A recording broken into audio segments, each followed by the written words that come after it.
अरे तुम्हें पता भी है कि सब्जियां कितनी महंगी हो रही हैं। इस महंगाई के दौर में घर चलाना तो किसी जंग लड़ने के बराबर है।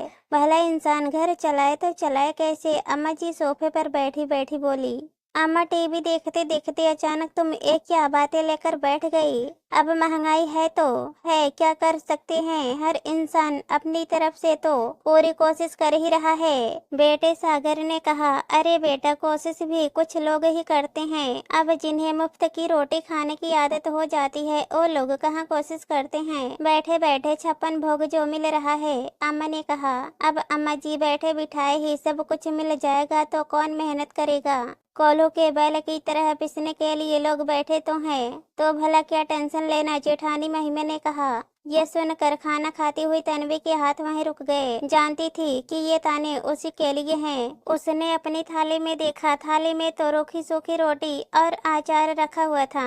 इसे ये लोग 56 भोग बोल रहे हैं। मन तो किया अभी ही उठ जाए, पर पेट तो भरना ही था।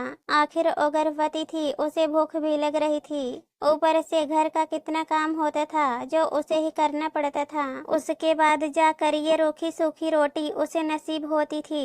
इसलिए बेशर्म बनकर उसने खाना तो खा ही लिया और बर्तन धोकर रसोई का काम निपटा कर अपने कमरे में आ गई। कमरे में आई तो देखा उसका पति माधव आराम से सोया हुआ था।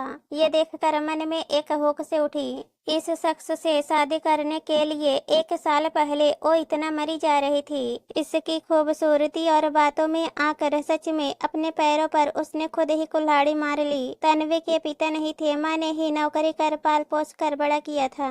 तन्वी अभी अपने कॉलेज के प्रथम वर्ष में ही थी जहां उसकी मुलाकात माधव से हुई थी। माधव वहां अक्सर अपने दोस्त के साथ आया जाया करता था।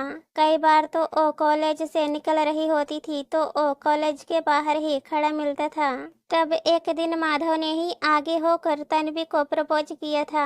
माधव दिखने में अच्छा था, बातचीत में भी माहिर था। तन्वी को वो भी अच्छा लगा और उसने उसका प्रपोजल स्वीकार कर लिया। जब घर में माँ को पता चला तो माँ ने बहुत डांटा था। कितना समझाया था उसे, बेटा इस प्यार वार में कुछ नहीं रखा है। पढ़ लिख कर अपने पैरों पर खड़े हो, कुछ बनकर दिखाओ जिंदगी में। जिंदगी इतनी आसान नहीं है जितनी दिखती है। मुझे देख कैसे तुझे पाल रही हूँ, मेरा जी ही जानता है। तेरे पापा के मरने के बाद एक रिश्तेदार तक आकर नहीं झांकता, पर उस समय तो माँ ही उसे अपनी दुश्मन लगने लगी थी। अक्सर माँ से इस बात को लेकर अनबन होने लगी थी। कितना परेशान किया तो उसने अपनी माँ को। कई बार तो माँ छुप छुप कर रोती थी, पर वो तो इतनी बेशर्म हो चुकी थी कि उसे फर्क नहीं पड़ता था।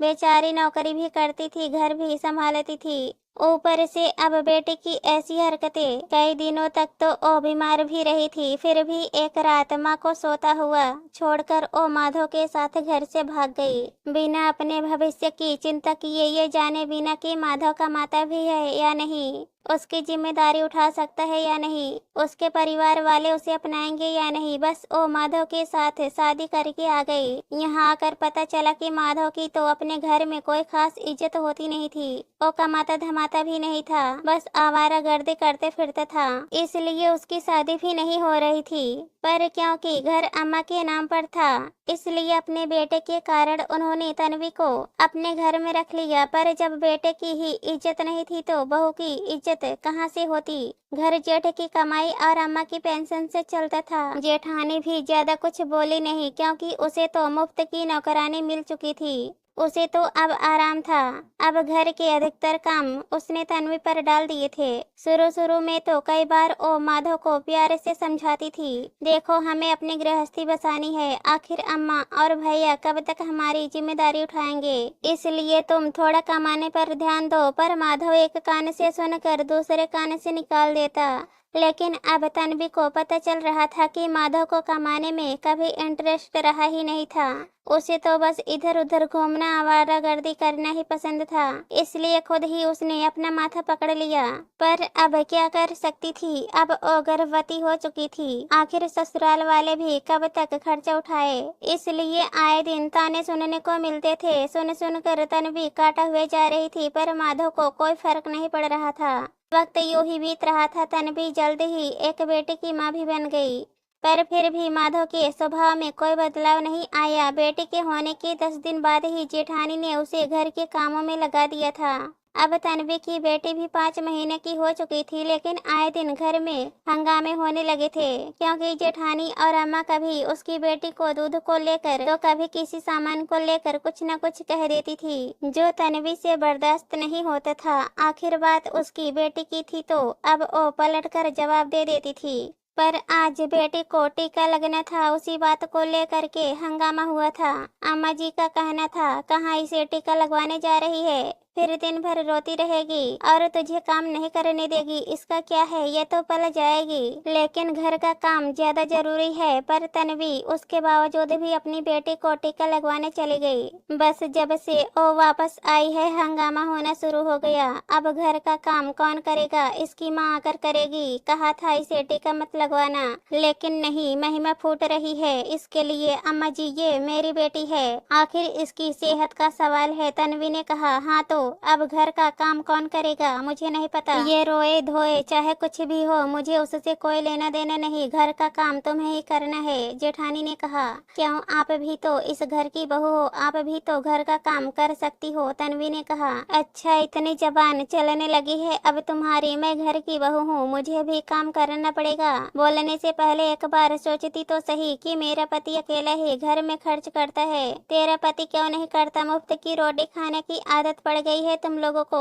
तुम दोनों क्या कम थे हमारे माथे पर जो इसे और पैदा कर लिया। जेठानी ने कहा, बस यही बात तन्वी को चुभ गई। आखिर तन्वी ने बाहर निकलने का फैसला कर ही लिया। पूरी पढ़ी लिखी तो वो थी नहीं, पर खाना बनाना जानती थी, इसलिए पास ही के स्कूल में मिड डे मील बनाने का काम शुरू कर दिया। घर वालों ने हंगामा किया तो उसने जवाब दे दिया, आप लोगों के लिए खाना बनाती हूँ, इतना काम करती हूँ, तब भी 10 बातें सुनती हूँ। वहाँ बच्चों के लिए खाना बनाऊंगी तो कम से कम अपना पैसा तो मिलेगा। आखिर मुझे भी अपनी बेटी पालनी है, मुझसे अब ताने बर्दाश्त नहीं होते। निकम्मा बेटा सबको बर्दाश्त हो सकता है, लेकिन निकम्मे बेटे की पत्नी नहीं। आखिर हंगामा ज्यादा बढ़ जाता, पर उसकी बात का उसके जेठ ने भी सपोर्ट कर दिया। तब जाकर घर में सब लोग शांत हुए, लेकिन माधव में अभी भी कोई बदलाव नहीं आया।